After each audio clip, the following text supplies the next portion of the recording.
Hey guys, this is Byron with Dimension Games, and today it is my absolute pleasure to show you Dawn of Madness. So we're going to go through some gameplay. I'm going to teach you a little bit about how it plays, and we're hopefully going to have a real good time here. So this is going to be a 3-video shoot. The first one's going to go over the overview as well as setting up the game and some of the rules and that sort of thing. The second video is going to be several rounds of gameplay. And then the third video will be a look at one of the finales. Now, in the finale, I'm not going to do a whole lot of actual gameplay. I'm more just going to show you how the finales work. Because while there are spoilers, obviously, in the Wanderer video, the Wanderer stage video, obviously the entire finale stage video would be a spoiler. So I'm going to try to keep from ruining an ending for you as much as I can. So while also still giving you a really good idea of how the game plays. So I'm really excited to do this. Let's hop down to the table and let's take a look together at Dawn of Madness. Hi guys, this is Byron with Dimension Games, and today it is my sincere honor and pleasure to present to you Dawn of Madness. I know you've been waiting for this for a very long time, and today we're finally going to be showing you the updated gameplay and mechanics and how everything works in this game. Today I'm going to be playing with 3 Wanderers so I can show off the support cards. Honestly, I almost went in with all 4 Wanderers just because I like them all, but I decided it was important to show you guys the support cards, so we're going with those today. I will be making a lot of cuts during this video, and I may skip some stuff for the sake of time, but we'll do what we have to do so you guys get a good idea of how this game plays and what to expect when you get your copy. So let's just jump right in with setup, and I've done some of it for us already. I've got cards lined out here, obviously. I've got our encounter cards, which we're going to be diving into. I've got coda cards, which we will be receiving during the game. We've got terrors over here and domain cards, but we still have to set up the board. So let's go ahead and take care of that, as well as take care of the Wanderers right now. Okay, so first of all, let's go ahead and prepare our Wanderers. So today we'll be playing with Emily, we'll be playing with Claude, and we'll be playing with Linus. So we're going to start by getting them set up a little bit, and I've already done some of that for us, but there's still some of it to do here. If they had any legacy cards from previous games, you'd bring those out. We don't. We're treating this as our first game, so no worries there. We have our support cards set out here. There's 3 of them for a 3 Wanderer game, and you can tell by the 3 heads on the back of the card there. We also have our minis, which we'll be playing with. You can also use the standees if you prefer standees. And we also have their mental capacity trackers. So another thing you're going to need to set up at this point are the Wanderer's existence card decks. And these are cards that you're going to be gaining during the game. You're going to spend existence for them to earn these cards. They're basically upgrades for your character. They're ways to expand your abilities and powers and make yourself stronger. And you're going to be able to get these once you get some existence. You do start out with 1 card for each Wanderer. So Emily starts with Palliative Care, Claude starts with In His Sights, and Linus starts with You Have My Blessing. You'll notice that each of these have a 0 at the bottom here, indicating you can have these for the start. Now, as you're playing through a Wanderer's story, you're going to get locked existence cards. And you'll earn these in particular stories, like these ones for Emily here. So we might get a few of these depending where we go in our gameplay here. And once you've unlocked these in the story, they never lock back up, so you will then add them to your existence deck for every future game. Okay, so we have our decks ready down here, so we can move on to our next thing, which would be starting domain cards and the domain deck. So each Wanderer also gets a starting domain card, and this might change depending on if you get a particular ending or that sort of thing, but normally you're going to start off with these cards here. Purifying Censer for Linus, the 44 Magnum for Claude, and the Nurse Uniform for Emily. Now for the rest of the domain deck, you're going to just shuffle that deck, set it over there, and you'll be picking through that later on. You also, throughout the course of the game, might unlock Wanderer-specific domain cards. And once these are unlocked, you'll get them for the rest of the game. Then they'll just be added to the domain deck. Like the existence cards, they don't lock back down. And now we need to record the starting sentience values for the Wanderers. Sentience is 1/2 of a domain. It's the color specifically. So the sentience values you'll notice here on each Wanderer's dashboard, and they're going to change depending on that Wanderer's personality. For instance, you'll notice Claude has 0 purple, and that is just because he has a very difficult time accepting anything as supernatural. He believes in pure facts, and so because of that, he doesn't do much with purple. In fact, his 44 Magnum specifically says he cannot attack a purple domain rift. So, which we'll get into what that is a little bit later too.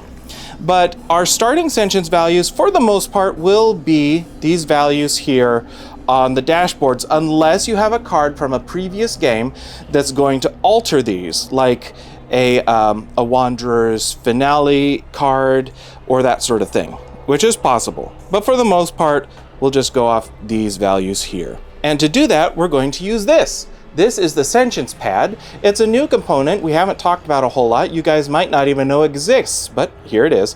It's fairly new. We added it recently, but it's just makes life much easier when you're trying to keep track of these sentience values, because they do change rapidly throughout the course of the game. So very handy to have something like this. We will, for Emily, put down that she has 1 red, she has 2 green, she has 3 yellow, she has 2 blue, and she has 1 purple. Then we'll take another sheet for Claude. Oh, and I should also mention here on the back, there's some handy player aid information if you need that there.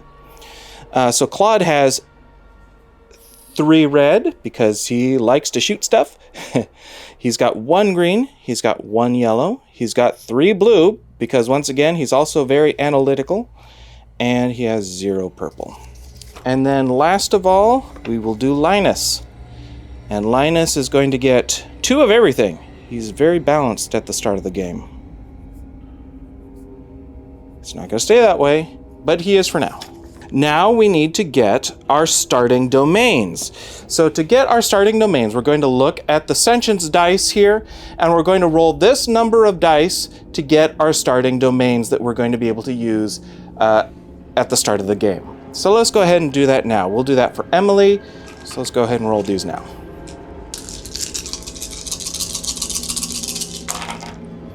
Okay, so she's going to get a purple hand, a red eye, a bunch of yellow skulls. Wow, dang. Oh my goodness, she's got so many skulls. That's actually going to be a real problem once we get to the Abomination, and you'll see what I mean. Oh dear, yeah, that's gonna hurt her. And blue skull, and a green skull. Oh my goodness, oh, that's not good. And a green sphere. All right, so that's Emily out of the way. And now we're going to do 3 for Claude. 2 red spheres. And a red skull. And he's going to do 1 green, brain, and 1 yellow. Also a brain, okay. And 3 blues. Good spread on the blues. Okay, so that's it for Claude. And now let's do Linus.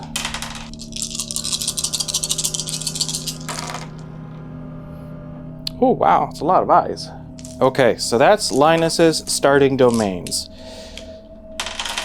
And these are, once again, one of the main resources you're going to be using during Dawn of Madness. They're going to help you mitigate dice rolls. They're going to help you with, each one has its own special ability. For instance, the hand, you can use that to re-roll dice. Spheres are wild. Brains can be used to perform actions without spending mental capacity. So it depends on the color, what you're going to do with those brains. And then skulls can be used to help other wanderers roll extra dice. And eyes can be used to defend yourself against monsters. These can also be used in place of die rolls. If you do a bad die roll, you can use one of these off your dashboard as well. But these we are good with for now, so let's get them out of the way. Now we need to choose the central wanderer. So for this game, we are going to be playing with Emily's storybook. So because of that, we're going to be playing in her world. So we are going to need to pull out her world shards, and we're also going to need to follow any specific rules that are in the setup section for her rule book. So in here, it shows her starting world shard, which is going to be the North Wing instead of a random world shard. She needs her treatment cards. She has physical treatments, and she has psychiatric treatments. And she'll be giving those to players throughout the course of the game as she gets more abilities. And then her pill tokens. So her pill tokens are these guys right here. These are going to unlock different encounters throughout her story. So that's it as far as her setup instructions. So that's pretty easy stuff. So another thing we should do here at the start is just to go ahead and read Emily's bio, and that's going to give us a little bit of background information about what's going on here and what to expect. There are a few things that I still know to be true. For example, there is no doubt that my name is Emily Hawkins and that I have a twin sister.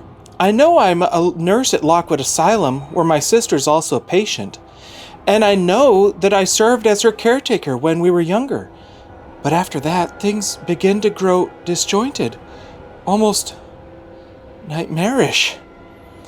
I always try to be a good person. It's why I became a nurse, so I could help others.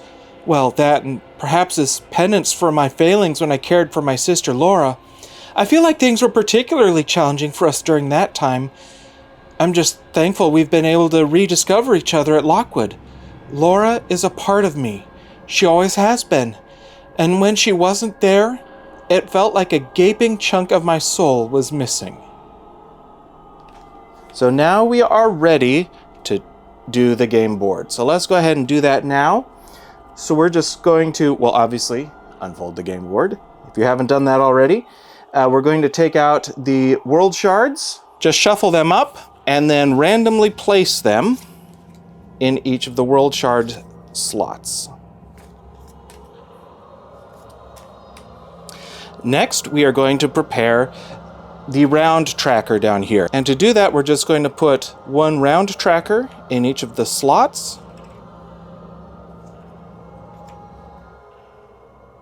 Just matching up the 10 with the matching number. So 10 with 1, 20 with 2, 90 with 9, 100 with 10. And these are going to direct you to an entry in the storybook that you're going to go to during the event phase, and that's going to tell you what's going to happen at the start of every round. Next, we're going to take an ending score tracker, one for each of the 4 different endings, and we're going to put those in different ending score tracks in the 0 position. And you'll add more of those later, but for now, that's good enough. Okay, so now we're ready to place our figures on the board. So to do that, we're going to take one of the Otherworld dice, and we're going to just roll that. And we're going to put Claude on 10. You'll notice up in the corner, each world shard has a number. So that is going to reflect rolling this. And we're going to put Linus on 15. And then, if you'll remember, we're going to put Emily on the north wing, which is up there. Now, if I had rolled, say, twice on 10, I would then go ahead and re-roll this to replace that wanderer. You only are going to start with one figure on a world shard, essentially, to start off with. Now we need to place our mental capacity trackers. To do that, if you look down here, you'll see a mental capacity number on the dashboard. So for Emily's, it's 7. So we're going to go over here and put her mental capacity tracker on the 7 spot on the mental capacity track. And then Linus is also 7, so he's going to join her on the 7 spot. And then Claude starts at 6. So that's going to be where they're starting out on the mental capacity track. And this is going to determine turn order, initiative, and how much juice you have left in the tank for this particular round. Now we would need to prepare the encounter cards and the coda cards, which I've already done. These are going to change depending on which wanderer you're using, obviously. So they are specific to one wanderer's world. And we do recommend that you put these in alphabetical order so that they're easy to get to and find the card that you're looking for. There's also going to be 2 decks of encounter cards. These encounter cards have specific requirements on them in order to spawn them on the game board.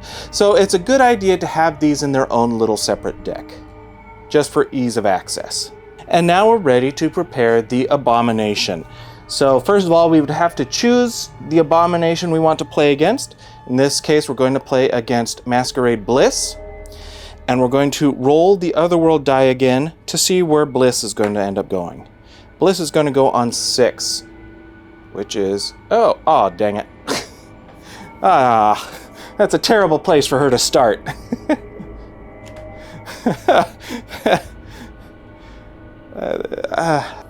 Next, we're going to put her mental capacity tracker on the track. Looking here, we see she has a mental capacity of 8. Dang it. So she's actually going to start before any of our wanderers. So that kind of stinks. We also now need to take out her confrontation deck.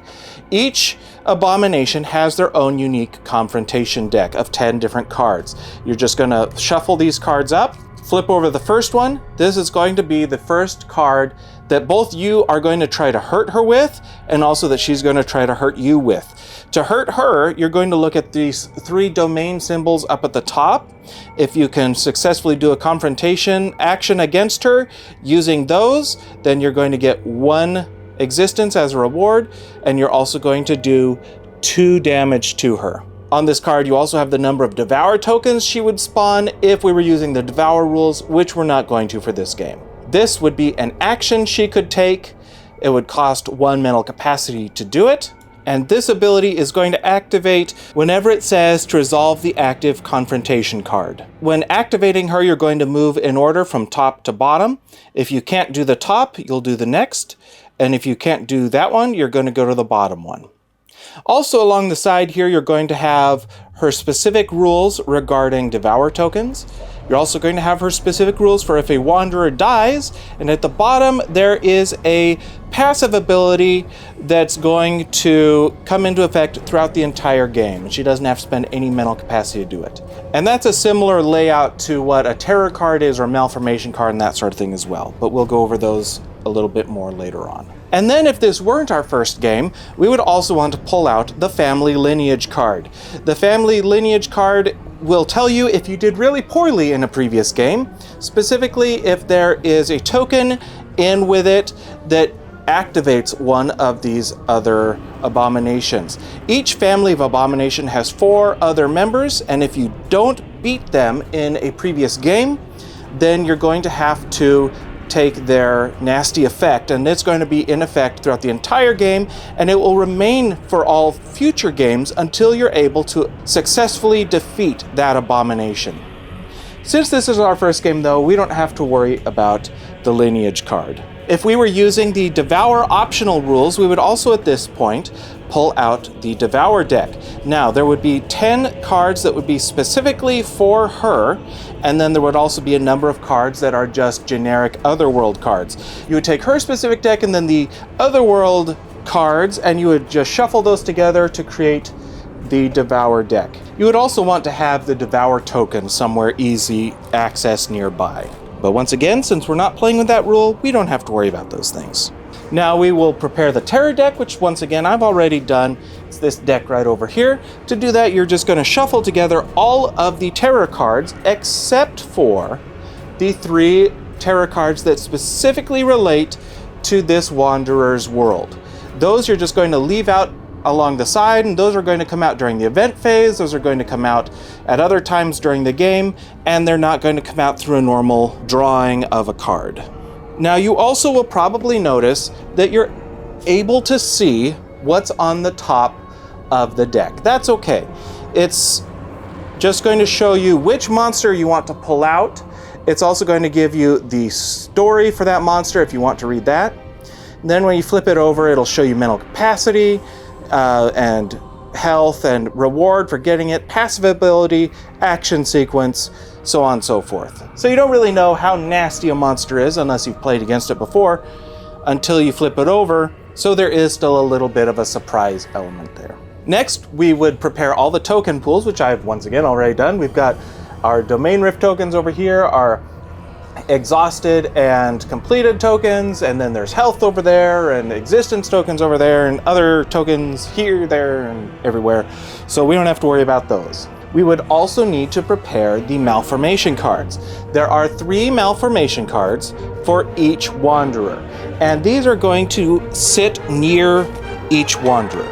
So for instance, those were Linus's, and here are Emily's, and they are going to come out during specific times in the game, normally when a Wanderer dies, unless it's the central Wanderer, in which case they might spawn through an encounter. But you would also have their miniatures or standees nearby, as well as their mental capacity trackers. Their mental capacity trackers are a little different than a normal monster's, in that they have a green base, so they're easy to identify.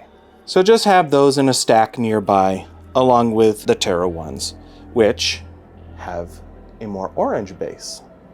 Just FYI. And you'll also notice the Abomination has a nice red base, while the Wanderers have a blue one. So hopefully it's easier to tell them all apart that way. You're also going to want to set up all the condition cards, which are along this side of the board. Once again, I've already done that. A couple of these you do need to shuffle, such as the Traumatized deck, the Disoriented deck, and the Light-Headed deck. But apart from that, you can just throw them out there in decks and they're good to go. So with that out of the way, we are now ready to start playing Dawn of Madness.